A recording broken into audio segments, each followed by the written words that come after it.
Bismillahirrahmanirrahim. Assalamualaikum warahmatullahi wabarakatuh. Bertemu lagi dalam tuition online Perlis Mengaji, anjuran Jabatan Agama Islam Perlis, Majlis Agama Islam Perlis, Kerajaan Negeri Perlis dan juga Jabatan Pendidikan Negeri Perlis. Jadi kita teruskan kepada pengajaran pada hari ini.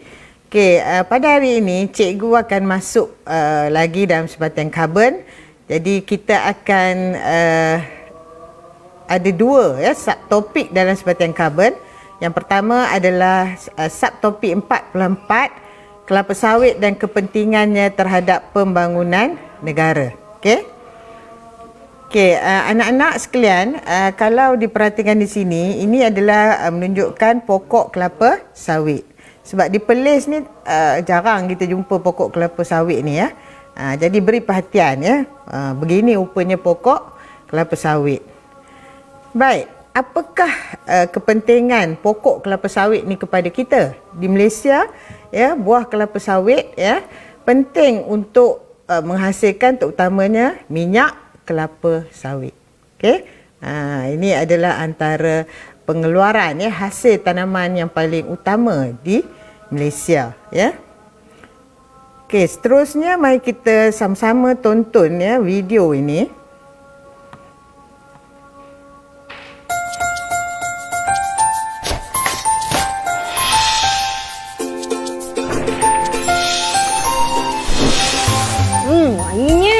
Panaslah. Kegemaran saya lagi. Kenapa Mak suka guna minyak masak biji sawit? Sebab ia tahan panas, tahan goreng berkali-kali, sihat dan kaya dengan vitamin E. Sedap. Lagi sihat. Minyak sawit kebanggaan Malaysia. V-Sawit. Baik, jadi yang anak-anak tonton tadi adalah tentang kebaikan minyak sawit. Ini adalah satu iklan ya.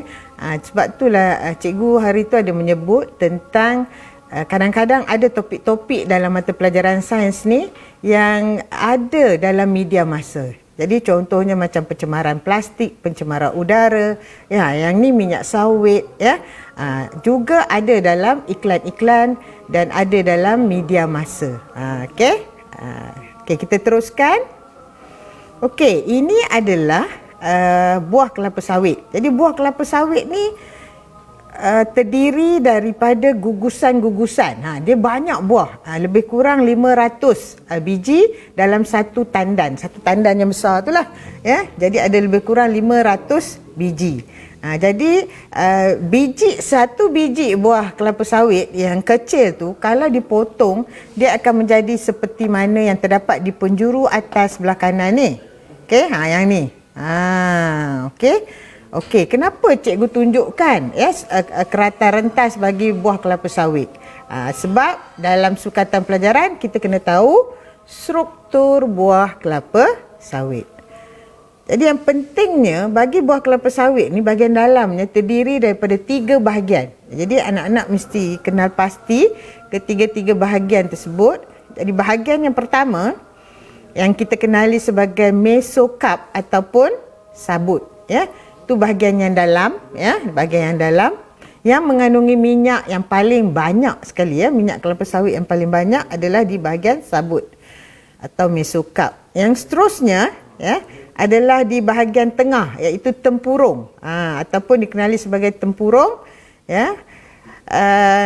Ataupun endokarp bahasa Inggeris. Jadi tempurung ni adalah bahagian keras. Dia macam kelapa biasa ataupun buah nyok ya. Buah nyok tu jadi tempurung. Dia ada tempurung untuk melindungi bahagian isi kernel yang di dalam tu ataupun yang dikenali dalam bahasa Melayu sebagai isi rung. Okey. Jadi inilah 3 bahagian ya. Struktur buah kelapa sawit yang penting. Yang pertama sabut. Jadi sabut ni menghasilkan minyak yang paling banyak. Kemudian tempurung. Tempurung ni dia mengasingkan di antara sabut dengan isi rung lah. Ya, dia sebagai pemisah. Okey, yang ketiga isi rung. Jadi isi rung ni adalah bahagian putih. Kalau macam kelapa kita pun ada bahagian putih ni kan. Menghasilkan santan. Okey, isi rung ni juga menghasilkan minyak. Dan minyak isi rung walaupun kecil tetapi sangat berkualiti. Minyak yang diperoleh daripada sabut banyak, kan? Minyak daripada isi rong sikit tetapi berkualiti. Okey, jadi ingat ya, struktur ni terutama dia keluar dalam soalan objektif. Okey, kita teruskan. Macam mana kita nak dapat minyak sawit? Ya, okey, melalui proses pengekstrakan minyak kelapa sawit. Jadi daripada buah kelapa sawit ni, dia melalui beberapa peringkat. Okey anak-anak. Jadi peringkat yang pertama adalah pensterilan, seterusnya penanggalan, peringkat seterusnya pencernaan, yang seterusnya lagi pengekstrakan, seterusnya penurasan, dan yang terakhir penulinan. Barulah kita dapat minyak. Kenapa cikgu cepat? Okey, cikgu cepat sebab kita akan pergi satu persatu sekarang. Jadi anak-anak kena hafal ya, ada 6 peringkat dalam proses pengekstrakan minyak kelapa sawit. Yang pertama pensterilan, yang kedua penanggalan, yang ketiga pencernaan, yang keempat pengekstrakan, yang kelima penurasan, dan yang terakhir penulinan. Baik, jadi kita perhatikan satu persatu. Pensterilan, apa yang berlaku dalam peringkat pensterilan ni, tandan buah kelapa sawit disterilkan dengan menggunakan steam yang bersuhu tinggi. Okey? Jadi steam akan melembutkan buah kelapa sawit dan memudahkan buah tertanggal ya daripada tandannya. Okey, di samping itu cikgu nak tekankan di sini, okey, disteril. Maksud steril ni dia nyah kuman lah ya. Jadi maksudnya dengan kaedah pensterilan menggunakan steam yang bersuhu tinggi ini dapat membunuh mikroorganisma yang terdapat pada buah kelapa sawit. Jadi apa mikroorganisma tersebut? Mungkin bakteria ataupun kulat ya. Okey, dan juga dia melembutkan buah-buah tu tertanggal sendiri. Walaupun bukan semua tertanggal ya. Ada beberapa biji yang akan tertanggal. Okey, kita teruskan dengan peringkat yang kedua. Peringkat yang kedua ni penanggalan. Jadi kita dah lalukan di bawah steam, ada lembut. Okey, dah bunuh mikroorganisma. Sekarang penanggalan. Maksudnya buah kelapa sawit ditanggalkan daripada tandan dalam mesin pelerai. Okey, dia ada mesin, bukan buat dengan tangan sebab ini banyak ya. Banyak sangat tandan-tandan buah kelapa sawit. Jadi pemisahan buah daripada tandan menggunakan mesin ya seperti ini. Okey, mesin pelerai atau pemisah. Okey, yang ketiga, peringkat pencernaan. Dalam peringkat pencernaan ni, buah kelapa sawit dipanaskan, okey, dan dikacau dengan batang pemutar untuk mengoyakkan sabut daripada biji buah. Jadi nak asingkan ya, nak koyakkan ya. Kemudian sabut dan biji buah diasingkan untuk tindakan seterusnya. Jadi ini pencernaan, okey. Nampak ni dia punya radas ataupun alatan dia lah ya, kita kata kalau radas dan makmal ya. Okey, peringkat yang keempat adalah dikenali sebagai pengekstrakan. Pengekstrakan minyak sawit ada dalam tu pengekstrakan lagi dan ada dua pula. Okey, kenapa ada dua? Sebab tadi kita kata minyak sawit boleh diperolehi, yang pertama sabut, yang kedua isi rong. Jadi dia ada dua. Okey. Jadi yang pertama ni sabut diperah dengan penekan hidrolik ataupun penekan skru untuk mengeluarkan minyak. Okey. Jadi crude palm oil CPO memang warna dia orang kata warna dia tak elok lah, bukan macam minyak yang kita beli di pasaran ya. Jernih kekuning-kuningan kan. Okey. Manakala pengekstrakan yang kedua adalah pengekstrakan isi rong. Jadi macam mana dilakukan? Melalui tempurung yang mengandungi isi rong dikukus. Jadi dikukus pada tekanan yang tinggi, kemudian tempurung dipecahkan dan isi rong diasingkan. Pecahkan sebab tempurung tu keras kan, dia tak ada minyak. Okey, dan isi rong dikeringkan dan minyak di dalamnya diekstrak, dikeluarkanlah. Jadi dapatlah hasilnya minyak isi rong. Okey, seterusnya. Yang kelima. Okey, dalam peringkat yang kelima kita kenali sebagai penurasan. Okey, penurasan ni maknanya kita nak turas kan? Sebab tadi kita dah dapat minyak, tapi minyak yang kita dapat tu bersama-sama dengan apa? Sabut ya dan sebagainya lah. Jadi gentian sabut diasingkan daripada minyak kelapa sawit melalui kaedah penurasan. Okey? Jadi kita nak dapatkan minyak saja.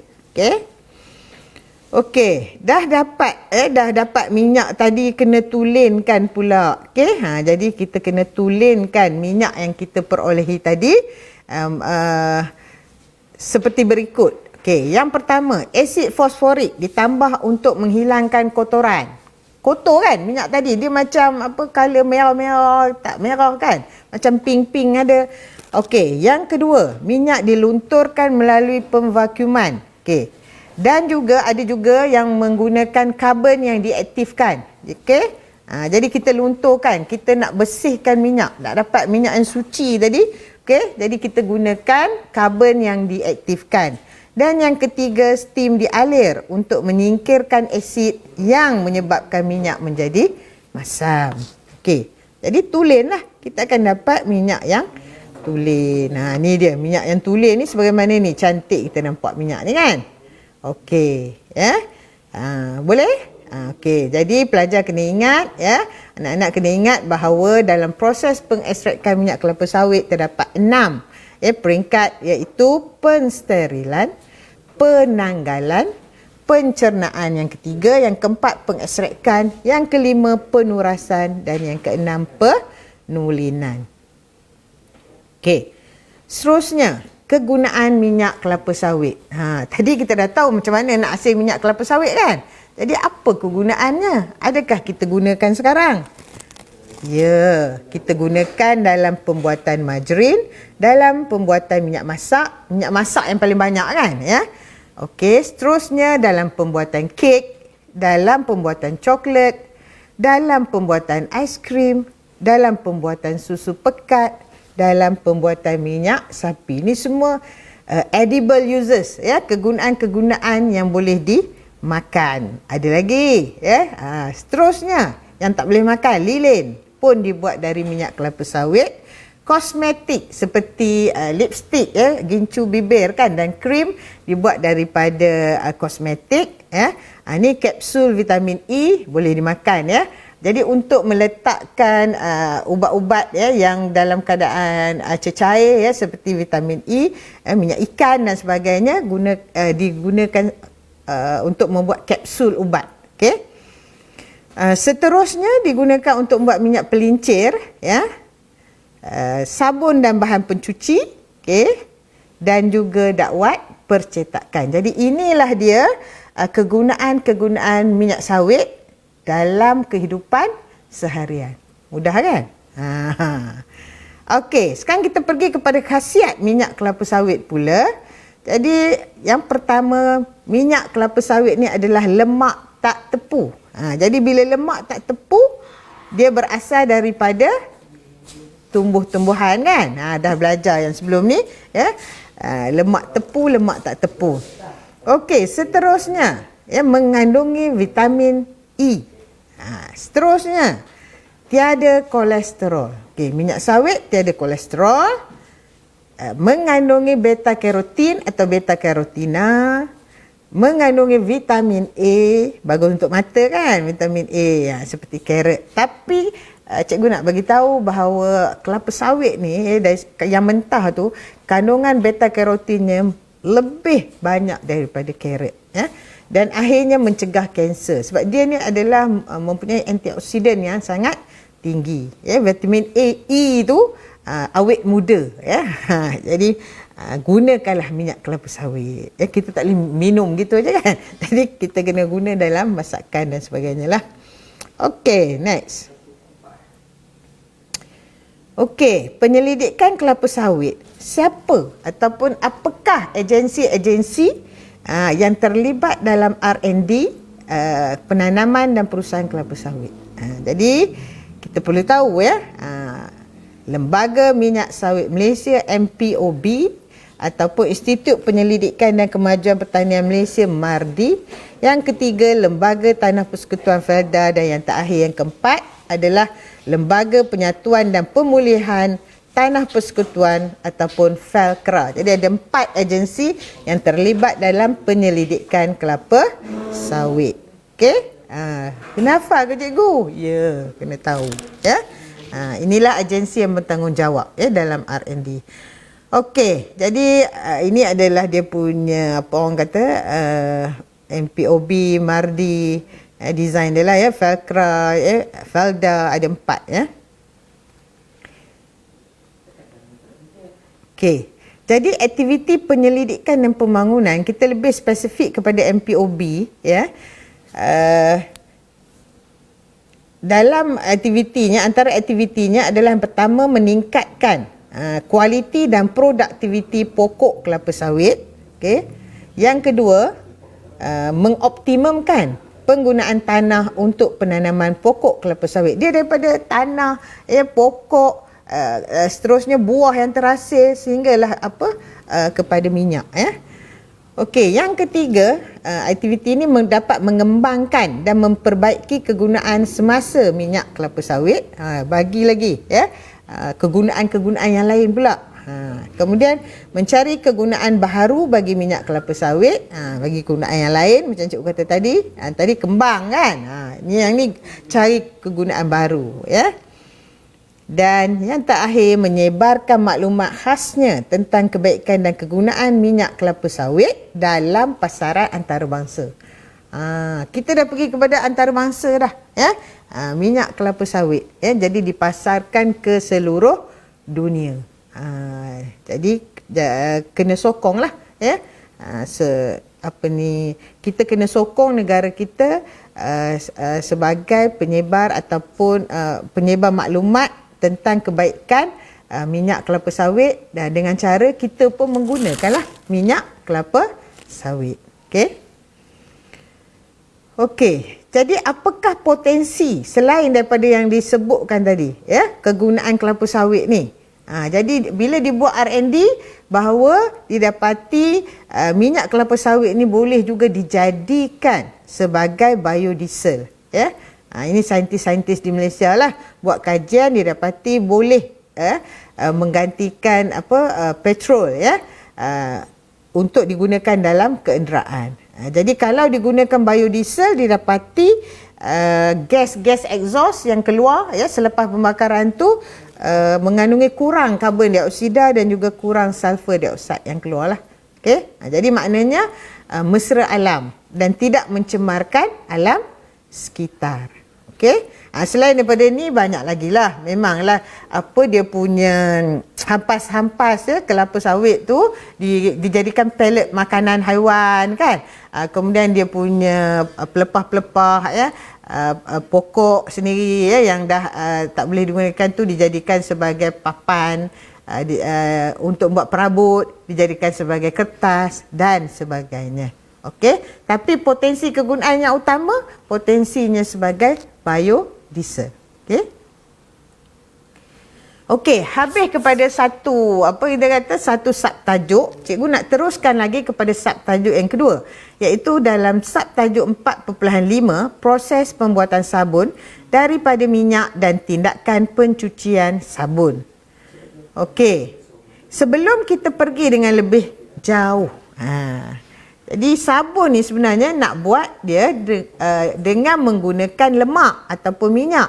Jadi apakah dia lemak? Jadi di sini ditunjukkan molekul lemak terdiri daripada gliserol. Gliserol tu orang panggil kepala. Dan juga asid lemak. Ada 3 molekul asid lemak di sini yang dipanggil ekor. Mari kita lihat secara terperinci. Ini dia. Ini adalah menunjukkan formula struktur bagi gliserol. Hari tu cikgu ada sebut ya. Gliserol ni OH kumpulan hidroksil yang belakang tu, itu menunjukkan dia adalah kumpulan alkohol. Jadi ni gliserol. Dia ada 3 kumpulan berfungsi OH ataupun hidroksil.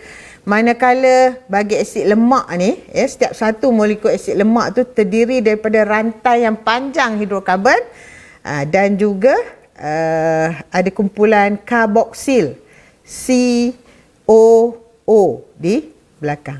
COOH di belakang tu. Okay, itu dikenali sebagai kumpulan berfungsi karboksil, COO. Okay? COO. Baik. Kenapa kita perlu tahu ni? Okay. Dia bercantum kan? Okay? Jadi dia bercantum. Dalam saatnya.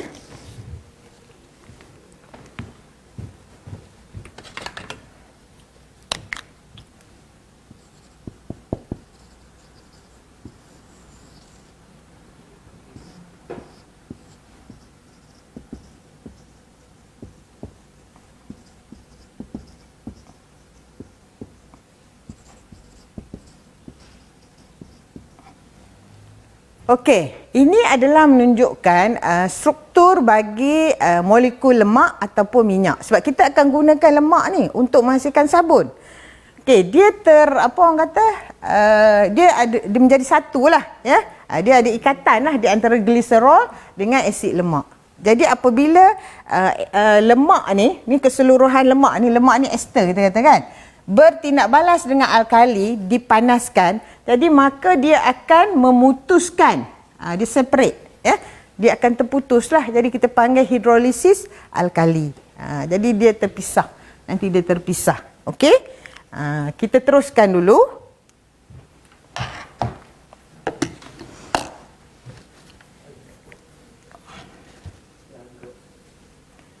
Okey, untuk membuat apa kita kata tadi, sabun kan? Kita nak buat sabun. Jadi apa yang diperlukan adalah minyak kelapa sawit yang pertama. Okey, yang kedua larutan natrium hidroksida. Larutan natrium hidroksida ni anak-anak kena hati-hati sebab dia kepekatannya tinggi, ya, kemolarannya tinggi, iaitu kita gunakan 5 molar. Okey. Kemudian kita gunakan juga natrium klorida untuk mengurangkan keterlarutan sabun, ya. Jadi kita akan dapat pepejah sabun yang banyak lah, bila kita guna natrium klorida ni. Dan yang terakhir kita gunakan air suling. Okey, ini bahan, bahan-bahan. Okey, kaedahnya yang pertama, kaedahnya adalah kita masukkan 10 cm padu minyak kelapa sawit ke dalam bikar. Tapi ada juga dalam buku sekolah kita gunakan 5. Jadi tak ada masalah, 10 ataupun 5. Ni double lah. Tambah 50 cm padu larutan natrium hidroksida ke dalam minyak kelapa sawit. Okey, kita sukat menggunakan silinder penyukat dan masukkan ke dalam bikar 200 ml. Lepas tu kita kena didihkan selama lebih kurang 5 minit sehingga dia mendidih. Itu untuk menjalankan proses tadi cikgu ada sebut hidrolisis alkali kan. Jadi dah terasing lah molekul lemak ataupun minyak kita tadi dari gliserol dengan asid lemak dah terasing kan. Okey. Jadi selepas tu kita padam api dan kita masukkan air suling serta garam. Jadi apa guna garam? Natrium klorida gunanya untuk memendapkan sabun, ya. Lepas tu ambil balik, letak balik api. Jadi bila kita letak balik api, didihkan campuran selama beberapa minit lagi. Dan selepas tu kita tutup api dan biarkan sejuk, turas, ya, dalam bikar dan bilas baki turasan dengan sedikit air dan keringkan. Jadi mana sabunnya? Baki turasan ialah sabun. Yang hasil turasan kita dalam bikar tu, ya, adalah gliserol kan? Okey. Macam mana kita nak menentusahkan bahawa ini adalah sabun? Kita nampak, pepejah putih, ataupun kekuning-kuningan terasa kan? Jadi kalau nak menentusahkan sabun, yang pertama, tengok dia buih ke tak bila campur dengan air. Jadi masukkan dalam tabung uji, lepas tu masuk sedikit air suling dan goncang. Kemudian perhatikan dia berbuih ataupun tidak berbuih. Okey, ni kita lihat, ya, video ni anak murid cikgu, ya, menjalankan eksperimen. Okey, jadi goncang, jadi bila kita goncang kita dapati ada buih kan. Okey, jadi selesai. Ini dia buih dia, lebih kurang macam ni kan, buih. Jadi bila buih, Itu pemerhatian kita nampak buih terhasil, kita kata kan. Okey. Yang kedua, sabun kita kena pegang lah. Kita kena pegang dengan jari kita ni. Jadi kalau sabun dia berasa apa? Licin. Tingkatan 2 dah belajar kan. Dia berasa licin. Jadi itu menunjukkan sabun. Jadi pepejal yang berwarna putih yang terhasil ataupun yang berwarna kuning yang terhasil adalah sabun. Itulah kita punya kesimpulan.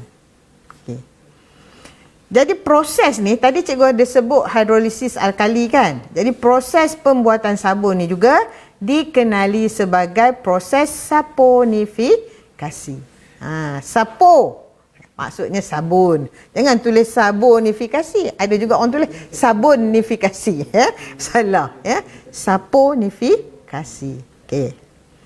Okey, ini adalah persamaan perkataan. Jadi lemak ataupun minyak bila bertindak balas dengan natrium hidroksida ataupun alkali, menghasilkan garam, asid lemak seperti natrium dan juga gliserol. Okey, cikgu akan tunjuk di papan putih ni. Okey, minyak ataupun lemak.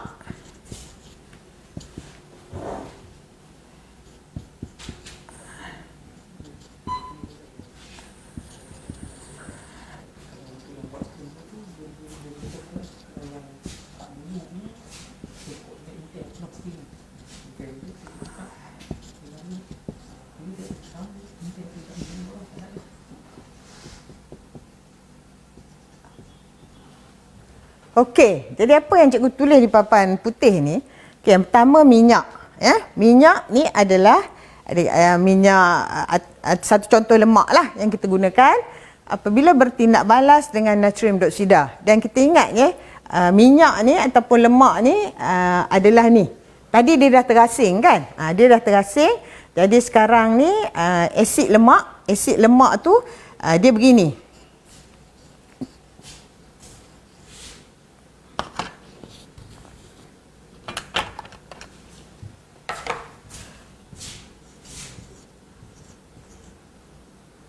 Bila dia terasing apa yang berlaku adalah yang asid lemak ni dia terdiri daripada hidrokarbon ekor kita panggil ekor sebab dia banyak hidrokarbon kan, karbon kan sampai 12 ataupun 18, maka yang kepalanya dia adalah terikat dengan kumpulan karboksil. Jadi karboksil ni bercas negatif. Sebab dia asid dia ada hidrogen. Hidrogen tu positif kan? Okey, apabila bertindak balas dengan natrium hidroksida, jadi cikgu ambil natrium ni bercas positif kan? Okey. Jadi hasilnya adalah garam, natrium, asid lemak ataupun natrium asid lemak lah. Jadi contohlah. Katalah yang ni kita gunakan asid palmitik. Ni untuk kelapa sawit kan? Maka kita akan dapat sabunnya sabun kita ni adalah natrium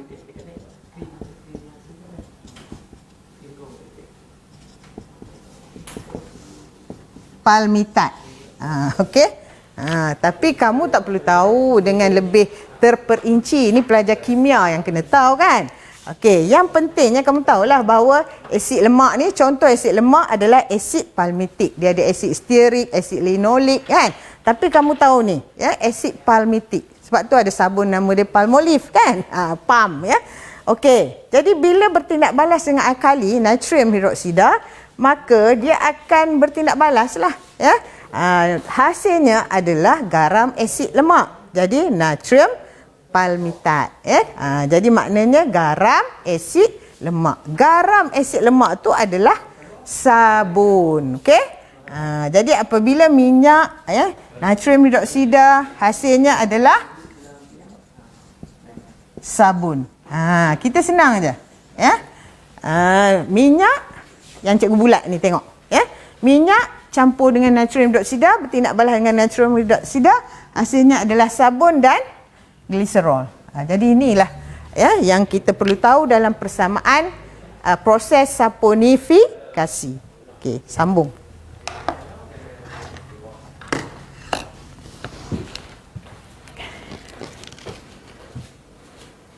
Okey, perlu tak anak-anak tahu ni semua? Perlulah, sebab kadang-kadang dia tulis sini X. Apakah X kan?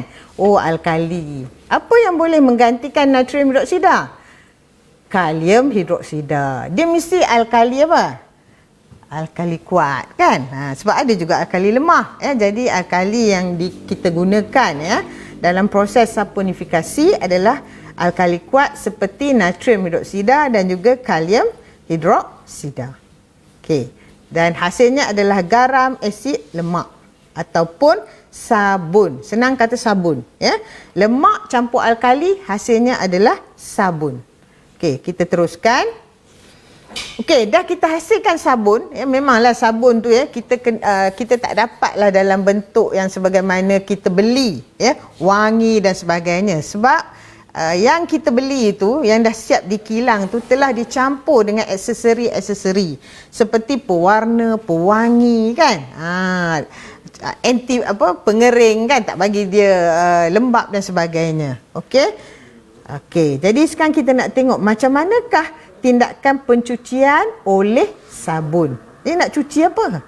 Okey. Jadi yang pertama mesti kenal pasti struktur molekul sabun. Dia ada ekor dan dia ada kepala. Jadi inilah struktur molekul sabun.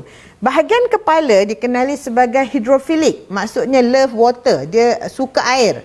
Manakala bahagian ekor iaitu rantai hidrokarbon tu adalah hidrofobik. Fobik apa? Fobia. Jadi dia takut air. Hidro tu air. Jadi maknanya bahagian ekor dia takut air, tapi dia akan larut dalam grease. Grease kita panggil grease ataupun kotoran, Okey, ingat ini adalah struktur molekul sabun. Jadi apabila kita hendak mencuci, katalah pakaian kita kena grease, jadi kita perlu air. Sabun dia tak boleh berdiri sendiri, dia tak boleh gonyo-gonyo dekat baju tu terus elok kan. Jadi kena masukkan dalam air. Okey, kita masukkan dalam air. Apa yang akan berlaku? Sabun merendahkan ketegangan permukaan air. Jadi bila kita masukkan sabun ke dalam air, maka dia akan merendahkan ketegangan permukaan air. Okey, lepas tu kita buat apa? Sabun akan membasahi permukaan kain. Dia basahkan, dia adalah ejen pembasah. Okey. Seterusnya kita dapati bahagian ekor sabun larut dalam grease. Kotoran tadi. Okey, ni baju ni putih, tak apa nampak kan? Okey, ni kotoran ni besar ni, jadi apa berlaku? Bahagian ekor sabun larut dalam grease. Nampak tu yang merah ni ekor okey. Manakala bahagian kepala sabun larut dalam air. Dia ada dua bahagian kan? Okey, jadi bahagian kepalanya larut dalam air. Bahagian ekor larut dalam grease. Okey, dia akan tertarik. Kepala tu akan tertarik. Jadi macam mana dia akan terangkat daripada pakaian tu? Adalah dengan cara apa? Kita kena gosok, gonyoh memberus. Kita berus pakaian kita tu sehinggalah tumpuk grease tertanggal kan? Jadi dah tanggal, maka dia pun terangkat grease tu terangkat. Ni dah terangkat dah ni air. Dah tak ada baju dah. Jadi ini grease tu terangkat. Okey. Dan tindakan-tindakan kita yang menggosok pakaian kita tu tadi, seterusnya dapat memisahkan satu tumpuk besar minyak tu kepada titisan-titisan yang lebih kecil. Boleh? Okey. Jadi bila dah jadi kecil-kecil tu apa jadi? Ni dia baju yang kotor tadi. Selepas dibilas, maksudnya apa? Kita bilas, rendam dalam air yang bersih kan? Maka grease akan tertanggal daripada pakaian. Habislah.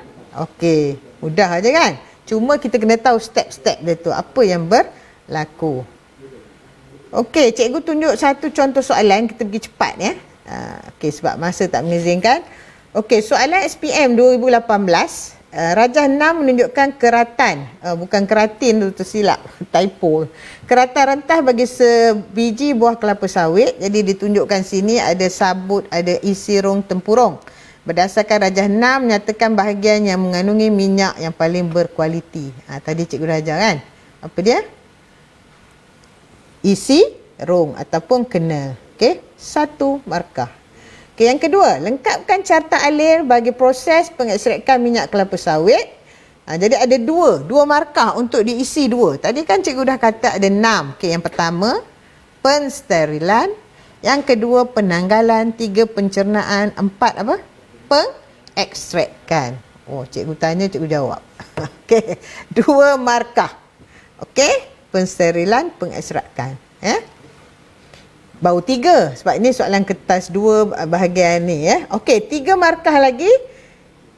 Terdapat pelbagai jenis minyak masak di pasaran. Berikan 3 alasan mengapa anda perlu memilih minyak sawit sebagai minyak masak anda. 3 markah. Banyaknya. Nampak tak? Ini soalan kebat lah banyak kan. Minyak, ada minyak kelapa, ada minyak zaitun, ada minyak jagung, kan, minyak bunga matahari. Tapi kenapa kita nak pilih minyak kelapa sawit? Jadi kebaikan dia tadilah, khasiat-khasiat dia. Contohlah ni jawapan cikgu contoh, tidak mengandungi kolesterol, mengandungi vitamin A, mengandungi beta karotina. Okey. Yang lain pun ada lagi lah kan. Okey. Jadi cikgu rasa setakat inilah dulu untuk PDP kita pada hari ini, iaitu tentang kelapa sawit. Okey. Jadi untuk kelapa sawit ni, buku teksnya adalah untuk bahagian 4.4 tadi di muka surat 137 hingga 140, dan untuk 4.5 yang pembuatan sabun adalah di muka surat 141 hingga 145. Jadi anak-anak boleh baca Okey, dan di samping mengulang semulalah video ni. Okey, akhir kata, duduk rumah, stay at home, hapus COVID-19. Thank you frontliners, Perlis mengaji. Sekian, terima kasih.